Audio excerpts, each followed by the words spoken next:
Bonjour et bienvenue à tout le monde. J'espère que vous allez bien. Pour ma part, ça va. Dieu merci. Alors aujourd'hui, je vous retrouve dans une nouvelle vidéo pour vous montrer 4 techniques pour pouvoir retirer la peau des haricots. Ici, moi, j'ai utilisé les haricots aux yeux noirs. Avant toute chose, vous devez tremper vos haricots dans de l'eau tiède pendant 10 à 15 minutes.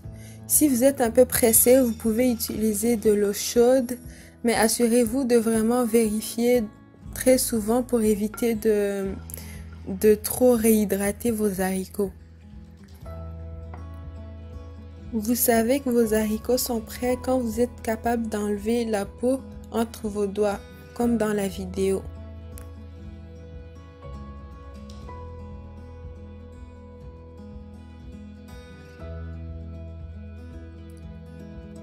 La première technique, je l'ai nommée mixeur rempli d'eau. Vous allez simplement mettre au fond de votre bol de mixeur un peu d'haricots et ensuite remplir le double ou même le triple de votre quantité d'haricots en eau. Le but est vraiment de faire flotter vos haricots quand vous êtes en train de les mixer. Attention, ne mixez pas trop longtemps, sinon vous allez avoir les haricots en miettes. Je n'ai pas coupé cette partie de la vidéo pour vous montrer vraiment le temps et le rythme que vous devez obtenir quand vous mixez vos haricots. Pour les nettoyages, je vais venir mettre le tout dans un grand saladier que je remplis d'eau. Vous allez voir, quand vous le remplissez d'eau, les peaux vont se mettre au-dessus. Regardez attentivement l'image, vous allez voir comment je procède pour le nettoyage. Je vais procéder de la même manière pour les 3 autres techniques.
La deuxième technique est comme la première, mais sauf qu'il n'y a pas d'eau ici. Et je pars le mixeur en 2 ou 3 fois, je dirais même 2 fois. J'ai trouvé que la 3e fois était un peu trop, donc je vous conseille de le faire en 2 fois.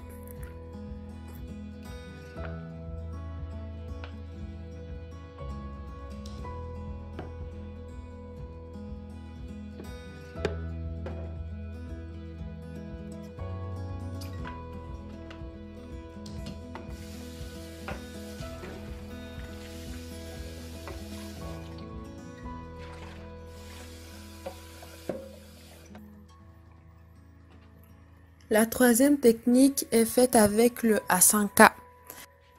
Moi, j'ai celui en métal, mais je pense que celui en terre cuite pourrait faire l'affaire aussi.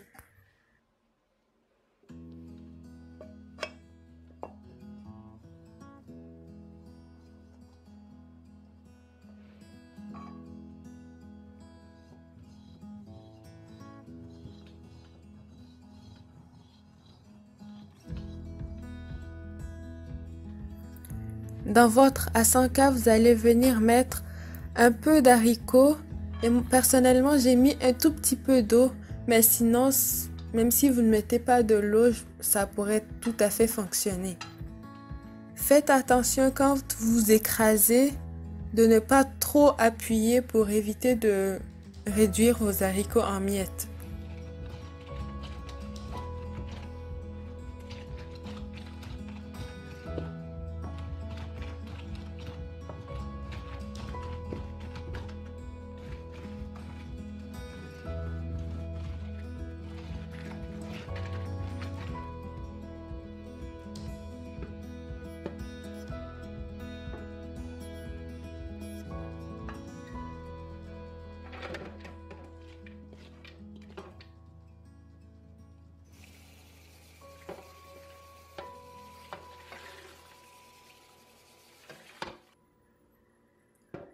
La troisième technique est faite avec le râpe à fromage.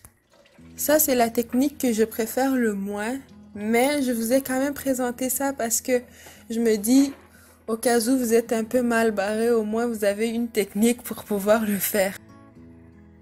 Vous allez simplement venir prendre les haricots que vous allez râper un peu comme le fromage, mais je vous conseille vraiment d'utiliser la paume de votre main pour éviter de vous blesser. J'avoue qu'après, j'avais la paume de la main chaude. C'était aussi une technique qui était assez longue et difficile. Mais comme je l'ai dit, je vous la présente quand même parce qu'on ne sait jamais. Dans la vidéo, ça paraissait prendre moins de temps, mais je vous avoue que ça m'a pris quand même beaucoup de temps. À tel point que il y a des haricots que j'ai laissés entiers comme ça sans enlever la peau. J'ai trouvé que le résultat est quand même bien. Il restait quand même des petits grains, comme je l'ai dit, qui avaient leur peau. Ça, c'est vraiment parce que j'étais fatiguée. Mais ouais.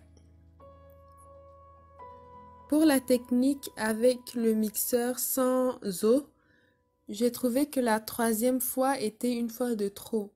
Ça a réduit mes haricots en miettes. Mais c'était quand même bien. Et c'est quand même mieux que celui du râpe à fromage.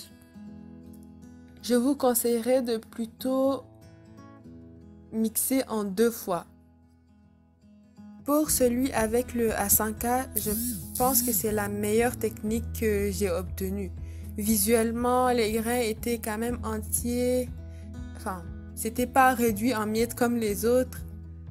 C'était vraiment mieux, je trouve. Ça a pris quand même un peu de temps, mais c'était pas aussi pénible que celui du râpe à fromage. Personnellement, c'est mon préféré. Celui avec le mixeur rempli d'eau, c'est aussi mon préféré, mais sauf que je pense que la troisième fois aussi était une fois de trop. Mais sinon, la technique était très bonne et très efficace. J'espère sincèrement que cette vidéo vous a plu. Si c'est le cas, mettez-moi un like, commentez, partagez pour que d'autres personnes découvrent ma chaîne YouTube. Dites-moi dans les commentaires quelles sont les techniques que vous connaissez déjà et quelles sont celles que vous avez apprises à travers cette vidéo. Sur ce, on se retrouve dans une prochaine vidéo. Bye!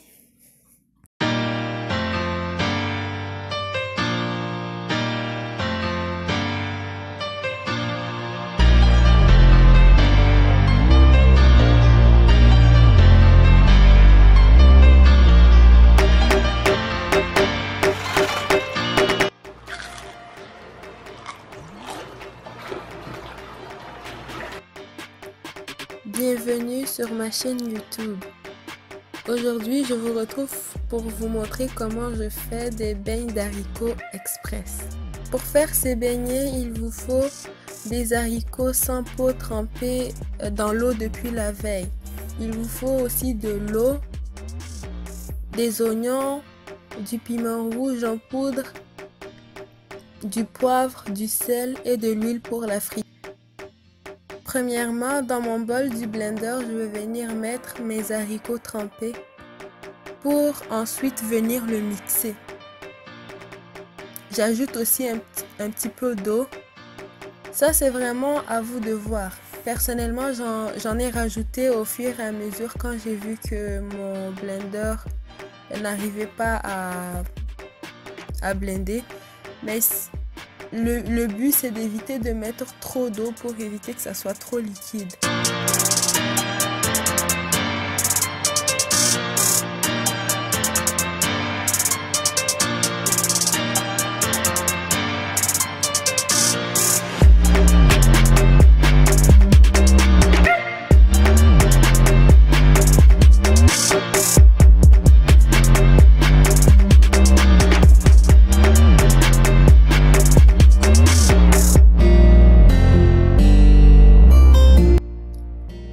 Une fois terminé, je vais venir mettre ma pâte d'haricot dans un cul de poule. Je vais ensuite venir rajouter les épices, le piment rouge, le poivre et le sel. Si vous voulez, vous pouvez rajouter d'autres épices. Personnellement, j'ai décidé de le faire vraiment express. Donc j'ai mis seulement les ingrédients que je pense que tout le monde peut avoir chez lui. Oh, je vais venir mettre aussi les oignons coupés.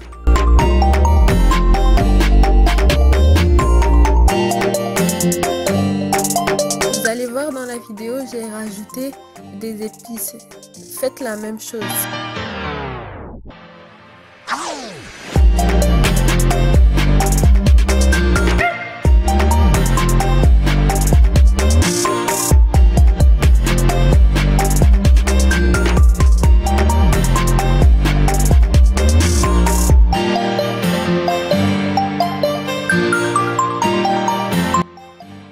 Pour la friture, j'ai mis ma casserole sur le feu et je vais ensuite venir mettre de l'huile. Une fois que c'est chaud, je vais commencer à frire mes beignets. Pour faire un test, j'ai mis des morceaux d'oignon dans l'huile pour voir si c'est encore chaud, si l'huile est prête ou non. Si vous voyez que votre huile est trop chaude pendant la cuisson des beignets, baissez le feu. C'est très important parce que ça va éviter de griller, de brûler vos beignets alors qu'à l'intérieur, c'est pas encore cuit. Une fois bien cuit et bien doré, je vais venir enlever mes beignets de l'huile.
C'est tout pour cette vidéo, j'espère qu'elle vous a plu. Si c'est le cas, likez, commentez, partagez. Et si vous reproduisez mes recettes, n'hésitez pas à me taguer sur les réseaux sociaux Cook Délices, sur Facebook et Instagram. J'irai liker vos photos. Sur ce, on se voit dans une nouvelle vidéo qui serait ce mercredi. En attendant, portez-vous bien. Bye!